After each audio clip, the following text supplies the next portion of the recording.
नमस्कार मित्रों, मैं आचार्य कल्की कृष्णन astrodeon.com से। आज हम लोग चर्चा कर रहे हैं अधिक मास, मल मास या पुरुषोत्तम मास की। यह अधिक मास या मल मास या पुरुषोत्तम मास भारतीय ज्योतिर्विज्ञान या भारतीय खगोलिकी का एक चमत्कार है।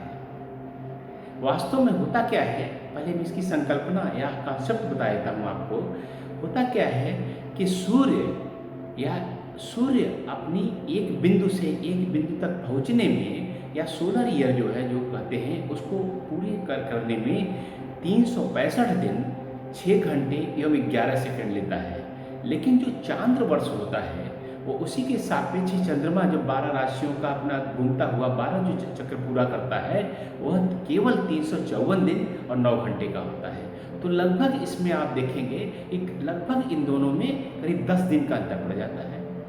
अब चूंकि हमारा जो भारतीय कैलेंडर है जिसको हम वैदिक कैलेंडर भी कह देते हैं, हिंदू कैलेंडर भी कह देते हैं, यह बहुत ही वैज्ञानिक है। इसमें सूर्य और चंद्रमा दोनों की गतियों को ध्यान रख करके बनाया गया है। जैसे कि ग्रेगोरियन कैलेंडर या जो सामान्यतः जनवरी फरवरी वाला कैलेंडर हम लोग प्रयोग करते हैं उसमें केवल सूर्य की गति का ध्यान रखा जाता है। अब कुछ और कैलेंडर जैसे इस्लामी कैलेंडर है जिसे हिजरी कैलेंडर भी कहते हैं, उसमें केवल चंद्रमा की गतियों का ध्यान रखा जाता है। लेकिन हमारे कैलेंडर में, भारतीय कैलेंडर में दोनों गतियों का ध्यान रखा गया है। इसलिए होता क्या है कि हर वर्ष जो है 10 दिन का अंतर पड़ जाता है और इस 10 दिन को अंतर को अगर पूरा नहीं किया जाएगा तो हर त्यौहार, हर चीज़ 10 दिन पीछे होती जाएगी। जैसे आप देखे होंगे मुस्लिम भाइयों की ईद जो है हर वर्ष 10 दिन पीछे होती जाती है। अब कुछ सालों में कभी ईद गर्मी में आती है और कभी जाड़े में, कभी बरसात में। लेकिन हिंदुओं के जो त्यौहार हैं वो लगभग जो है उनका तारतम्य लगभग एक ही मौसम में बना रहता है। उसके पीछे जो कारण है वो ऋषियों की गहन सोच थी, उनका विज्ञान था। तो ये जो 10 दिन का अंतर सूर्य चंद्रमा की गतियों में पड़ता है उसको पूरा करने के लिए लगभग हर तीसरे वर्ष जो है वो 30 दिन जोड़े गए हैं। और वो जोड़ने के पीछे भी एक विज्ञान बनाया गया कि अगर एक चंद्रमास के अंदर सूर्य की संक्रांति यानी सूर्य एक राशि से दूसरी राशि में नहीं जाता है तो उसे मल मास, अधिक मास या पुरुषोत्तम मास कहते हैं। तो यह अपने आप ही ऐसा नहीं कि कोई पंचांग में लिखा हुआ है, धर्म में लिखा हुआ है। यह आप आकाशीय गणना करके, वैज्ञानिक गणना करके आप आसानी से जान सकते हैं कि मल मास या पुरुषोत्तम मास कब आएगा या अधिक मास कब आएगा। इस बारे में आचार्य चंडेश्वर जी का बहुत प्रसिद्ध श्लोक है, दर्शद्वयमति क्रम्य यदा संक्रमते रविः मल मास स विज्ञेय सर्वकर्म सुगर्हित। यानी कि जैसा मैंने बताया कि अगर 2 अमावस्या के अंतर्गत जो है सूर्य संक्रांति नहीं होती है तो वह मल मास या अधिक मास या पुरुषोत्तम मास होता है। इसमें शुभ कार्य नहीं करने चाहिए। तो मैं समझता हूँ कि आपको अधिक मास या मल मास, पुरुषोत्तम मास वैज्ञानिक ढंग से क्या होता है यह आपको मालूम हो गया होगा। तो करें क्या? इस बारे में बड़ी मनोरंजक एक कथा है कि सभी महीनों के स्वामी होते हैं, सभी महीनों के अधिदेव होते हैं और सब प्रसन्न थे। लेकिन अधिक मास जो 3 साल बाद करीब आता है, हर तीसरे वर्ष जो है, तो उसका कोई स्वामी नहीं था। तो बड़ा अकेला महसूस करता था और उसे बाकी मास चिढ़ाते थे कि तेरा तो कोई स्वामी नहीं है, क्या किया जाएगा तेरा। तो क्या हुआ कि वह उदास रहने लगा। तब भगवान विष्णु नारायण ने उसको बुलाया, कहा कि नहीं, जिसका कोई नहीं उसका मैं हूँ। तो उन्होंने अपना नाम पुरुषोत्तम मास दिया क्योंकि उत्तम पुरुष जो है ईश्वर है। हम सब अधम पुरुष हैं, मध्यम पुरुष हैं और जो ईश्वर है वो उत्तम पुरुष हैं। जब उत्तमत्व की तरफ अग्रसर होते हैं हम ईश्वरत्व की तरफ अग्रसर होते हैं। तो भगवान नारायण उत्तम पुरुष हैं। उत्तम पुरुष या पुरुषोत्तम एक ही बात है, तो उन्होंने इसका नाम दिया पुरुषोत्तम मास। तो इसमें क्या करते हैं, इसमें सारे पूरे महीने में यथासंभव आपको भगवान विष्णु की पूजा पाठ करना चाहिए, व्रत करना चाहिए, उपवास करना चाहिए। और सबसे महत्वपूर्ण कि जिस दिन आपको पहले ही मालूम हो गया है, हमारे जो स्क्रीन आपने देखा है उसमें लिखा हुआ है कि ये मल मास या पुरुषोत्तम मास किस दिन प्रारंभ हो रहा है और और किस दिन समाप्त हो रहा है।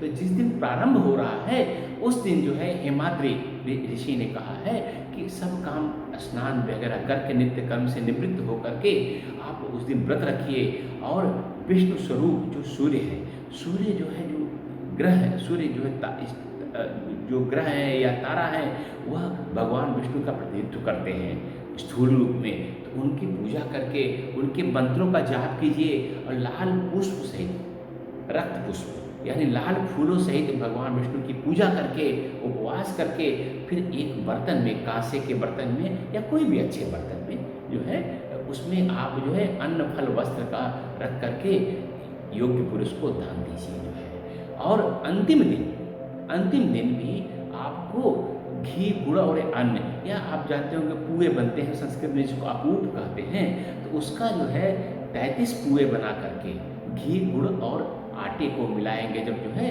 और उसके जब गोल गोल बना करके तलते हैं तो लाल लाल जो है वो मीठे पुए बन जाते हैं। तो उनको 33 पुए बना करके आप उनको जो मंत्र है, मैं मंत्र लिख रहा हूँ बोल रहा हूँ और आपको स्क्रीन पर भी यह मंत्र दिख जाएगा। ओम विष्णु रूपी सहस्त्रांशु सर्व पाप प्रणाशनः अबुपान्न प्रदानेन मम पापम व्यपहोतु।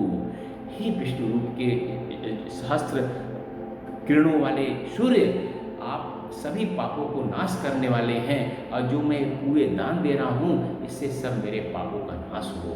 फिर उसके बाद भगवान विष्णु का मंत्र पढ़ेंगे जिसको मैं बोल रहा हूँ उसका ध्यान से उच्चारण सुनिए और आप जो है नीचे लिखा हुआ स्क्रीन पर भी आ रहा है उसको भी आप पढ़ सकते हैं। यस्य हस्ते गदा चक्रे गरुड़ोश्च वाहनम शंख करतले यस्य स में विष्णु प्रसीदतः। जिनके हाथों में गदा चक्र है, जो गरुड़ जिनका वाहन है, जिनके एक करतल पर शंख है, वह विष्णु मेरे ऊपर प्रसन्न हो। तो यह मंत्र पढ़ करके आपको पूरे दान देने हैं। अब पूरे मास आपको क्या करना है, पूरे मास जो है धार्मिक व्यवहार करना है, आचार व्यवहार करना है और आपको विष्णु सहस्त्र नाम, श्री सूक्त या पुरुष सूक्त आदि का पाठ कर सकते हैं। अगर आपको ये नहीं मिल रहे हो तो आप नीचे लिंक में लिख दीजिए, हम आपको उसका अपनी वेबसाइट astrodevam.com पर जहाँ ये स्त्रोत और मंत्र हैं उनका हम लोग लिंक आपको भेज देंगे। 33 कुओं को आप दान देते समय आप भगवान विष्णु के 33 नामों का जप भी कर सकते हैं। ये नाम जो है मैं एक एक करके बोल रहा हूँ वो ध्यान से आप सुन सकते हैं। दूसरी बात, एक बात इसके नामों को बताते से पहले मैं बता देना चाहता हूँ कि अगर आप हिंदी भाषी नहीं हैं, आपको पढ़ना नहीं आता है, तो आप यही वीडियो जो है आप अंग्रेजी में भी आप देख सकते हैं।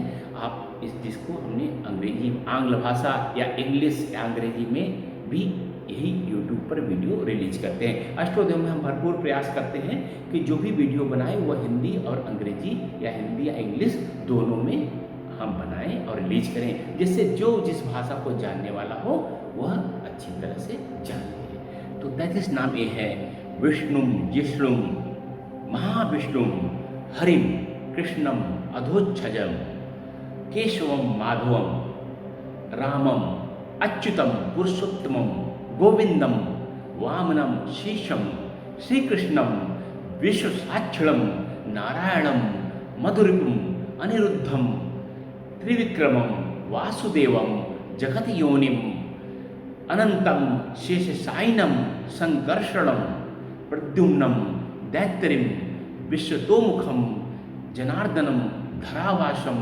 दामोदरम मधार्दनम श्रीपतिम।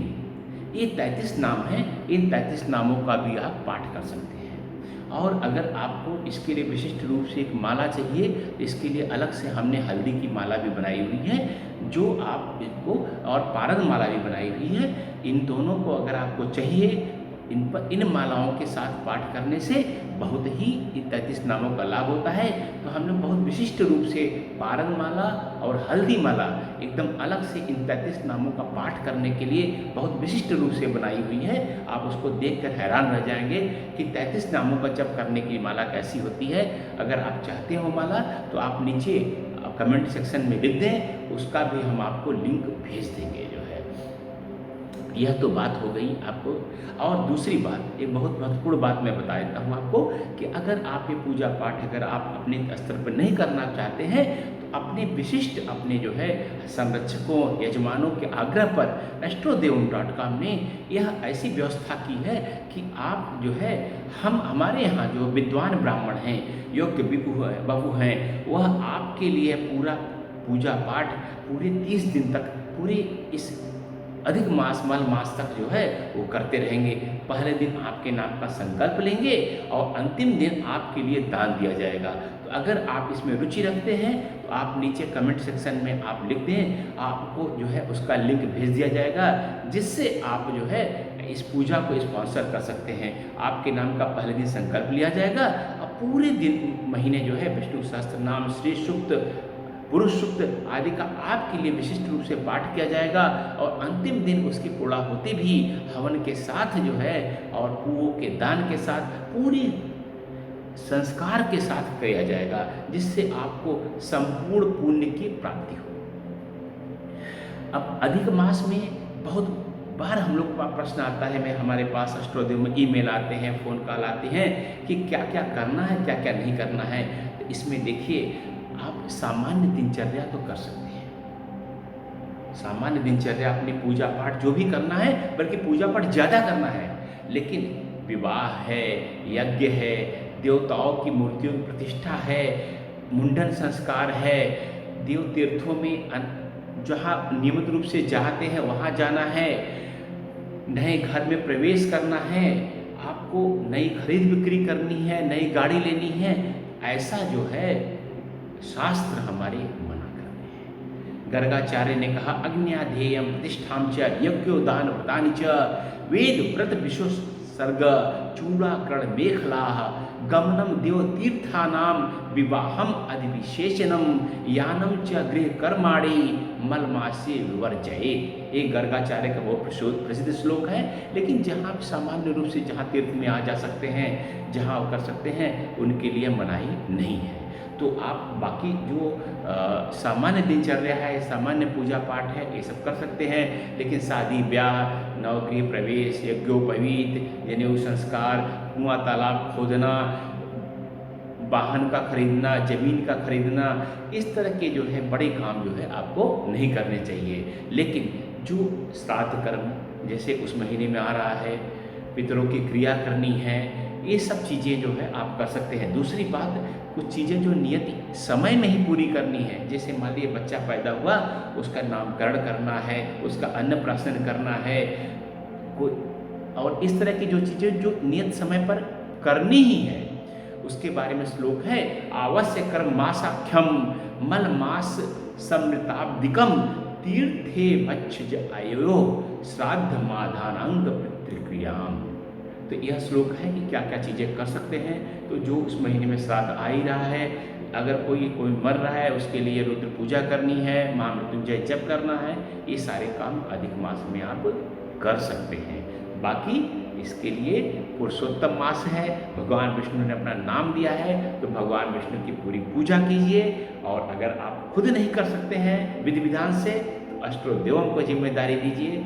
नीचे लिंक हमने दिया भी है, और नहीं तो आप कमेंट सेक्शन में करेंगे, आपको लिंक भेज दिया जाएगा। नमस्कार। भगवान पुरुषोत्तम महाविष्णु की कृपा आप सबको प्राप्त हो। नमस्कार।